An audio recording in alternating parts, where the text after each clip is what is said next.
day after the European diesel ban goes into effect, the US with another round of sanctions for Russia. This time, it's aluminum. Coming up on the jog.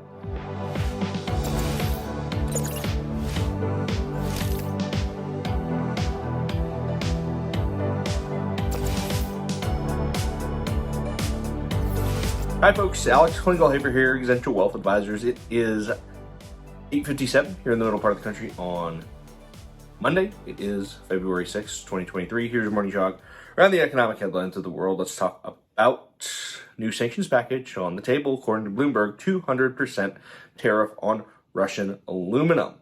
Why is this important? Well, Russia is one of the leading exporters in the world of aluminum. Why? Well, Russia has lots of gas. It has lots of oil. Therefore, it has lots of inexpensive electricity. And electricity is the number one cost component of aluminum. You take bauxite and make it into alumina, then zap it with a ton of electricity, and it becomes aluminum for our cans and automobiles. On a go-forward basis, this certainly is another dagger at Russian exports.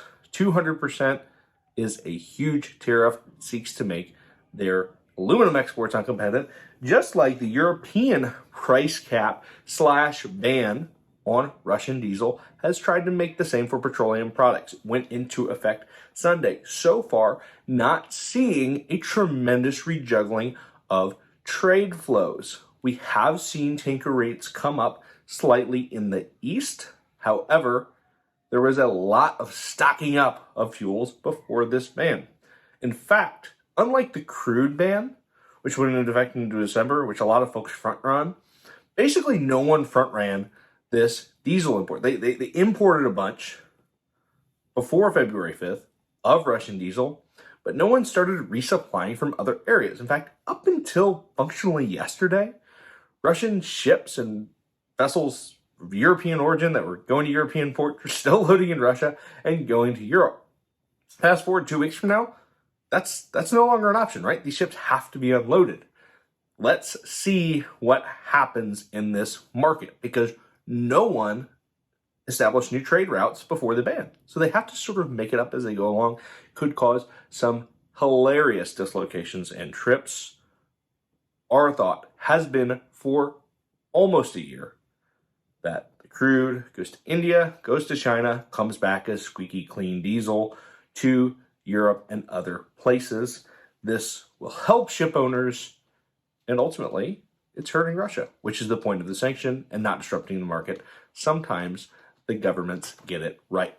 Last but not least, before we get you off to a nice Monday, let's talk a little bit about another tech layoff. This time, it is Dell, which is interesting because most of these layoffs would come from software companies. Dell, of course, is a hardware company. 6,500 workers, that's 5% of its workforce. Still, these layoffs, although they are significant, coming from high salaried positions, are not affecting the job market tremendously. We're still seeing, as we saw on Friday, huge job growth and tightness in the labor market. Folks coming back from extended periods of unemployment in droves.